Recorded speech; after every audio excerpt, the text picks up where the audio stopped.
Playback.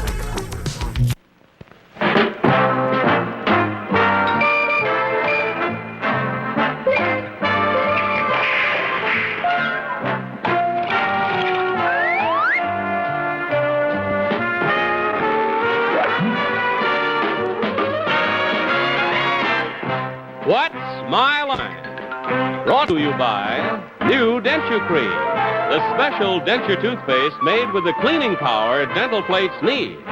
Denture Cream. And now, let's all play What's My Line?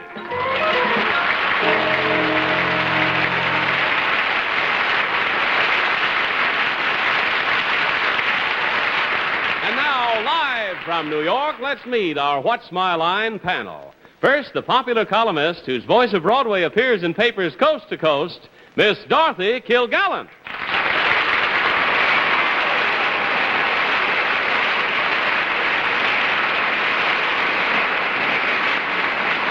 And as our special guest tonight, we have the very popular host of the daytime show Play Your Hunch, who has also been making quite a bit of noise on the nighttime scene these days, Mr. Merv Griffin.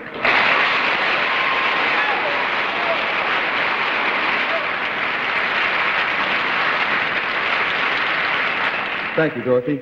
My pleasure now to introduce to you a fine actress who's starring in a touring company of Old Acquaintance, and it opens this Saturday night at the Mineola Theater in Mineola, Long Island.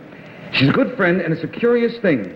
Whenever we meet backstage, she always gives me a big hug, and whenever we meet on camera, she always shakes my hand. Watch, the lovely and talented Arlene Francis.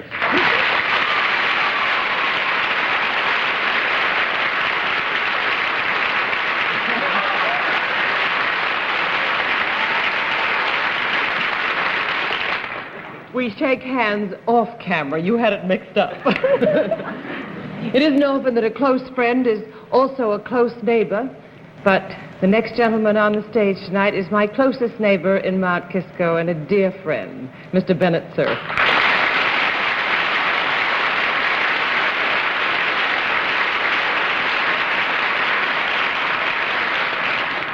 And here's that deceptively benign befuddler of this poor, defenseless panel, John Charles Davis.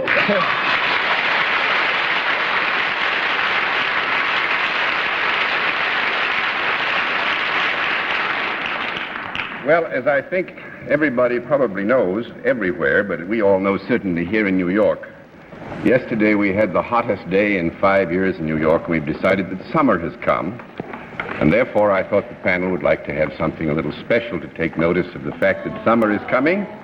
So we're going to do some special things tonight. We're going to have two mystery guests. So, panel, you be ready to blindfold yourselves immediately, if you will.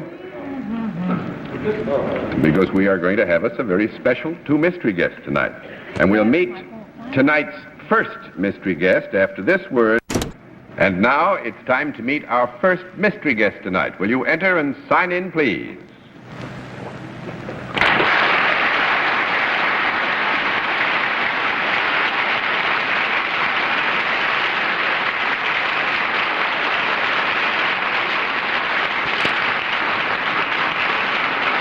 All right, panel. As you are all aware, when we have mystery guests, we go to the other form of questioning, one question at a time, in turn moving clockwise, and we'll begin with Dorothy Kilgallen. Are you in show business? No. 1 down and 9 to go, Mr. Griffin. Are you in politics?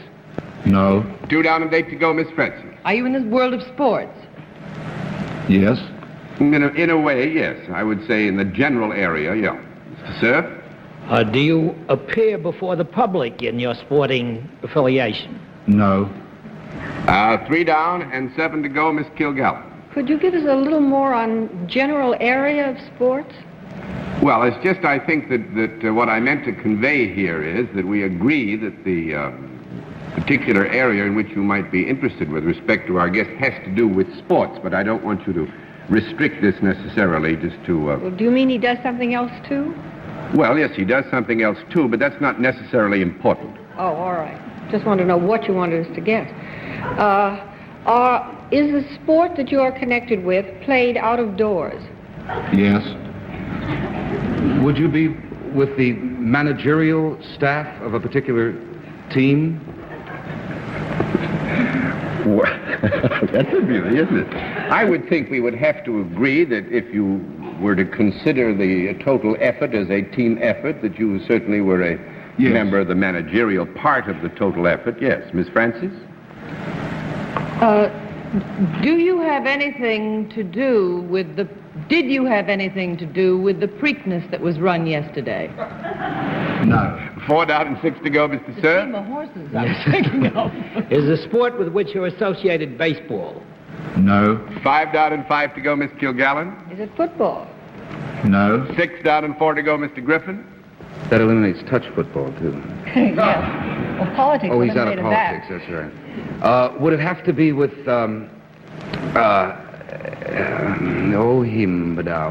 what football, baseball, basketball? No. 7 down and 3 to go, Miss Francis. Is it golf? No. 8 down and 2 to go, Mr. Cerf. Is it tennis? No. 9 down and 1 to go, Miss Kilgallen. I passed. English, Dorothy. Oh. Dorothy passes, Mr. Griffin. He could be with the managerial staff. Well, to consider the total effort that is involved in this particular sport as encompassing the activities of, shall we say, more than 2 persons or more than 3 persons, as may be indicated, Could we have a conference in 1 Yeah. second? you may have 30 seconds for a conference. The track, we haven't covered all the field events, running and jumping. Somebody just broke a record someplace tonight. Mile runs and all that sort of Maybe he owns. But he'd be a performer. That'd be a performer, and it would not necessarily be Wouldn't be outdoors. Would he write? Could he be a writer? Maybe he's a sports car racer. Or maybe he's a skywriter. Or Maybe he's not even here. Maybe he's just a good sport, huh? Oh, is that it? All right, the 30 seconds are up. Mr. Griffin. Yours. Is your name magic with the public in connection with sports? I would say that this is a name that towers in the particular area.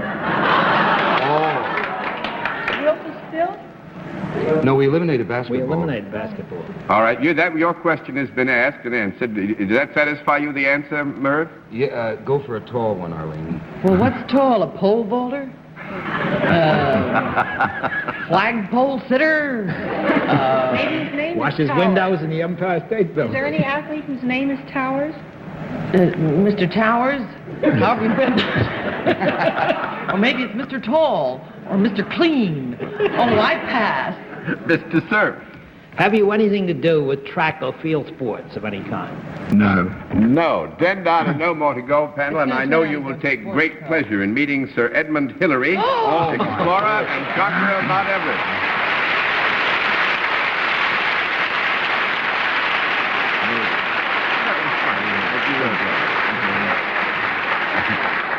Where's the abominable snowman now, please? I'm afraid we think he just doesn't exist. You can't We're very get to him. disappointed, but... He might be the next mystery guest.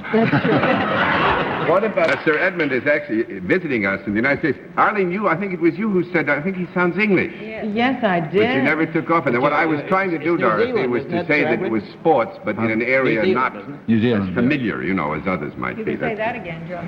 But Sir Edmund is in the United States. You're making a lecture, going to give 81 lectures for the World Book Encyclopedia. But I found out something that's more interesting, what he does when he's home, besides climbing Mount Everest and things like this. He's a beekeeper. And, yes. and at home, if you want a good jar of honey, you get Hillary honey. You get Hillary honey. John, No. I must show how extremely stupid I am. I met Sir Edward up in Toronto last week. I That's should have right. known you tonight. I have a cold now, which is a big help to my voice. You don't sound nearly as New Zealandish as you did last You week. did sound English, I must say. You climbed Everest. Tenzing, Yes, well, Tenzing is in India. He's a very famous person there. And he's a chief instructor in a mountain school in the Himalayas. okay, so he's had a good He's had a reward for his great efforts. He in has, you. and he's had a wonderful career since Mount Everest. Oh, that's grand. We also hope that you have found nothing but satisfaction and happiness in life since your Thank you great very much. achievement, too. Nice to have you with us tonight.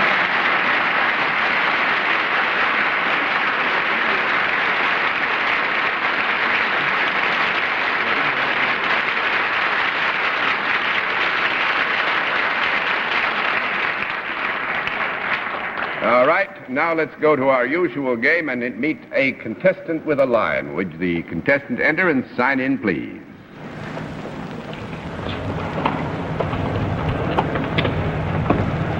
J.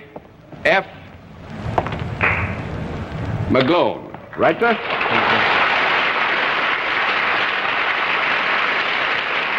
Where are you from, Mr. McGlone? Youngstown, Ohio.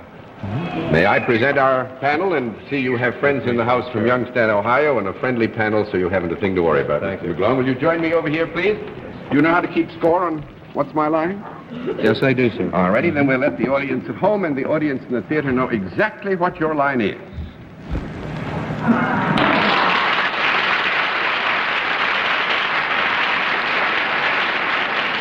All right, panel, we can tell you that Mr. McGlone is salaried, that he deals in a product.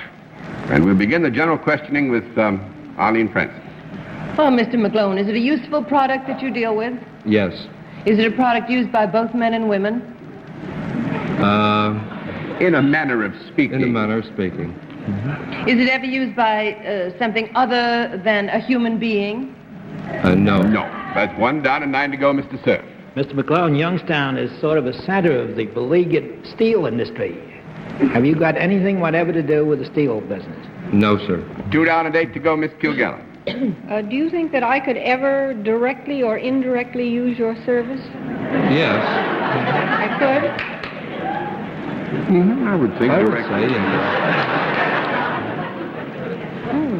yes. Is this product something that's found in the home? Definitely, yes. If I had it, when it was not in use, would I keep it in a drawer someplace rather than displaying it on a coffee table? Oftentimes, yes. Yes, I would say certainly, Dorothy, to the point of your question, you wouldn't tend to deliberately display it on a coffee table. Now, you might not keep it in a drawer, you might keep it, somewhere else, but I think that's what you're getting at. Does this come under the heading of apparel? No. No. 3 down and 7 to go, Mr. Griffin. A lady in the studio audience, when your line was revealed, gave kind of a, oh, like it had to do with babies. Would it at all have to do with a young member of the family? Yes, it would. Is it a product that might be attached to not attached to a baby, no way. Thank you, Dorothy. Concerned with a newborn baby, or a very young, or a little fella? Yes. Uh-huh. And it is not apparel. Does it have to do with something you apply in the shape of a powder or a... No. No. That's 4 down and 6 to go, Miss Francis. Does this product come in contact with the baby when it Yes. is being used? Might the baby ever put this product in its mouth? Sometimes.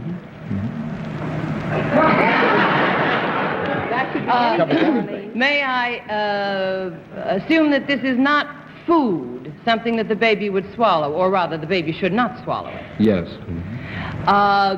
Is it made of rubber or glass? No. That's 5 down and 5 to go, Mr. Cerf. Well, if it's not made of rubber or glass, can we eliminate nipples? Yes. But the baby sometimes puts this in its mouth, you said. That's correct. When it puts it in its mouth, is it doing something it should not be doing rather than, or let me put it this way. When it puts it in its mouth, is it legitimate use of the product? Well, I would say it'd be very difficult to describe it as an illegitimate use of the product. The baby might put it in his mouth. A very exacting parent might say, you mustn't do that. On another occasion, with a less exacting parent, might just say, well, take it easy and don't get indigestion. Mr. McGlone, if John had this product in his hand, would he be liable to put it in his mouth? No. 6 down and 4 to go, and that'll teach you to be funny, Bennett, sir. Miss Kilgallen? Mr. McGlone, since I know something about babies, I know that they'd put anything in their mouths. Is this something that you could put a baby into? No. No. 7 down and 3 to go, Mr. Griffin. Would this be a kind of toy to amuse a child? Yes. Is it a specific kind of toy that we're looking for? Yeah, it's Yes. a general area. Something wrong with your I didn't hand? say anything. They shook their heads when I went like that. We've eliminated the fact that it couldn't be a pacifier. I'd go back to the rattle. Stick with the rattle? Stick with the rattle, or the rattle will stick with Maybe you. he's a rattlesnake. Mr. McGone, do you make the famous McGone rattles? No, sir, I don't, but we make plenty rattles. My wife just had a baby 2 weeks ago, else I would have been on this trip. Oh, wonderful. Now, this Mr. McGlone's firm makes the famous Plaky. We'll put this over. Actually, Mr. McGlone sells them, and we didn't go and find that out, so I'll throw the cards over. But you did get it, and congratulations to you. And Mr. McGlone's wife had a baby only 2 weeks ago, or he would have been with us 2 weeks, about 2 weeks, the 6th. That's correct, Yeah. yes. So that he had to delay his coming here, you see, so that he could take a whole box of rattles home to be sure that his baby would have one to stick in his mouth. Right, Mr. That is correct, Mr. Well, we had a lot of fun, and I hope you enjoyed being with us. It was I nice certainly to have did, you with sir. us. Yes, thank you.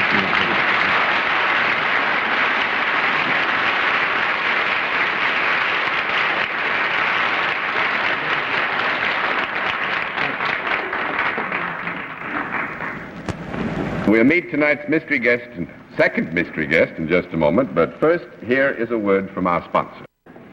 Now, it's time for the usual special feature at this point of our show, but tonight it's our second mystery guest, not our first, for which, of course, as always, the panel has to be blindfolded.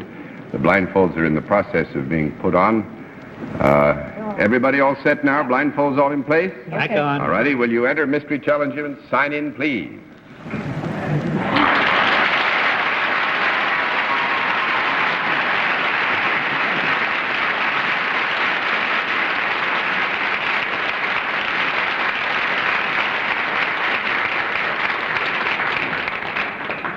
All right, panel, once again, one question at a time, in turn, moving clockwise, and let's begin with Bennett, Cerf.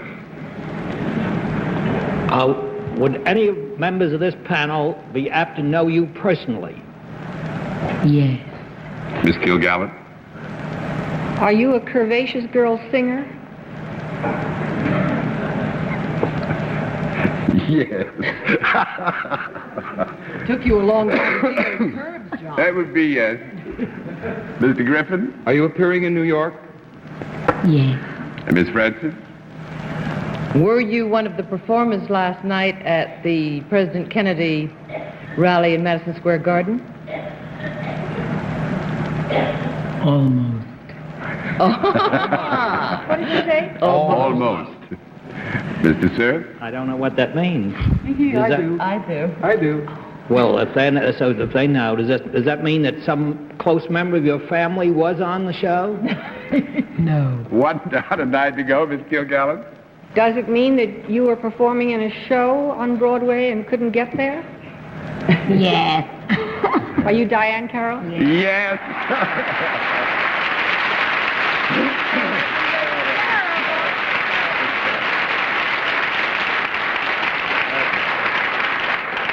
I was so sure you were going to think I was Tallulah. I worked so hard at it.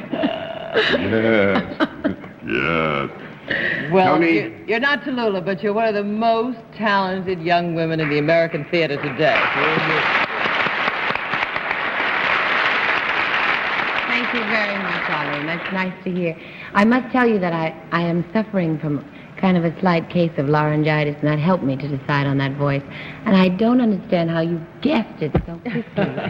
Not at all. Miss Carroll, I think we should say that in No Strings, you are, I think, one of the main reasons why that show will probably run about 5 years in New York. Thank you very much, Bennett. Well, and Nice to because hear. we all saw, at least we all here in New York, so you get your Tony Award. Yes, And which was very exciting for me. we were very proud And for for you. Mr. Rogers. Ah, Dick Rogers, it must be a great joy to work I with. must say, he was looking at me exactly like a proud papa that night. Ah, wonderful. He was very happy, too. Well, I'm sorry that we didn't, with laryngitis and Tallulah and everything, give them more trouble. But I'll it's, think of something the next The time. reason you said almost was that you were supposed to appear last night. I was Didn't there. I hear? was there. You were dressed there. And ready. Just as the president began his speech, I arrived. which, of course, the president's speech was the final thing in the program. Yeah, you shouldn't follow him. No. No, I wouldn't follow him. Especially not looking like that. I wouldn't follow him.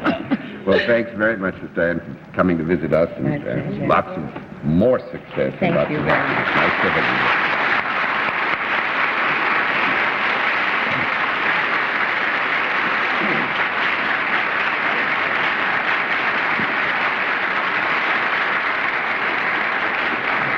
I must say that you've done very well so far tonight, panel, and we'll have another contestant after this word from our alternate sponsor. And now to meet a final contestant. Will you enter and sign in, please?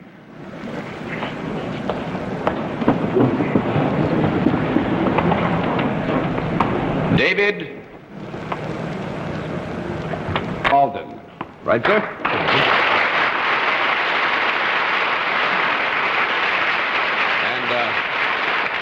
Alden, where are you from?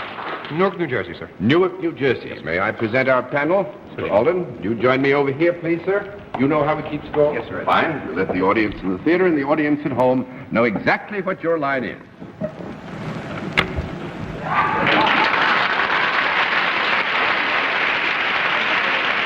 All right, panel. We can tell you that Mr. Alden is salaried and deals in a product, and we'll begin the general questioning with Merv Griffin. You have a funny product, sir. No, not so. I heard laughs. Oh, is that a no? No. Oh, that was no, John, that was a comment, not a question. All I was right. merely commenting on the studio's laughter. Yeah, all right, Merv. I'll accept that He's new here. as just comment, that's all. Is it a manufactured product? Yes, sir. Something for the home? Yes, sir. To be used by all of us? I should hope so. Found in a particular room in a home? Most often. Kitchen? Often. This is interesting, kind of. Did you notice? We're doing one-word things here. Kitchen? Often. Sounds like a Noel Coward play. Doesn't it, sir? A bit. The product is found most often in the kitchen to be used in the preparation of food? No, sir. Oh, pity. Let me have a small, wait a second, I gotta have a small comment. Oh, not a pity.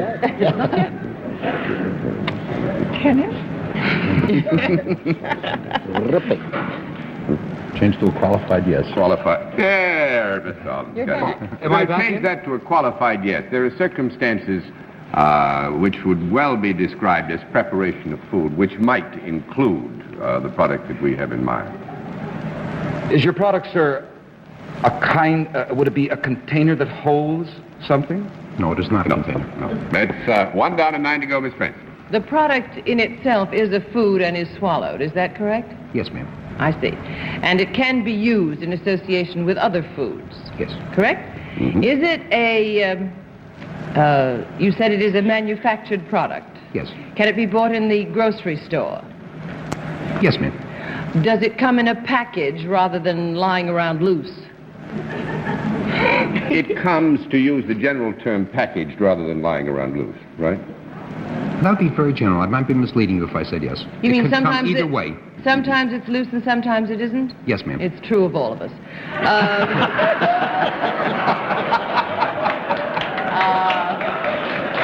Would it be used in the main course of, as a main course or in association with a main course? It could. Yes, ma'am. It could. It could. Is it in the wheat family? No, ma'am.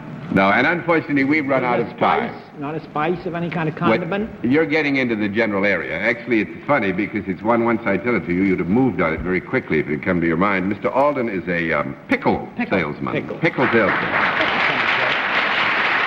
With the Universal Pickle Works in Pelham. Sir, I'm sorry we ran out of time, because I think you'd have stuck them anyway on the merits. Nice to have you with us, Mr. Alden.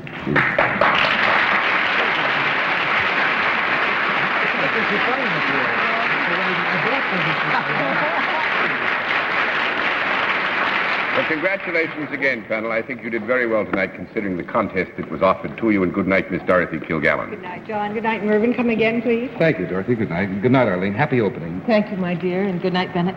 Get out of that pickle, John. Good night. Told you it was hot here on Saturday, didn't I? Good night, Bennett. And thank you, ladies and gentlemen, for being with us on What's My Line?